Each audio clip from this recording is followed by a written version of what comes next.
எந்தன் உயிரே வாழ்வின் மொழியே காலம் முழுதும் உன்னை ரசிப்பேன்.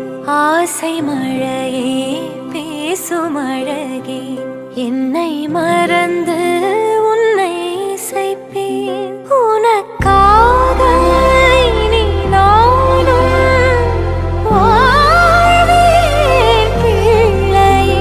திருக்கோவில் மணி போல உன் சொல் கேட்கிறேன். உன்னை தாண்டி பேரழகு எதுவும் இல்லை இங்கே. ஜீவன்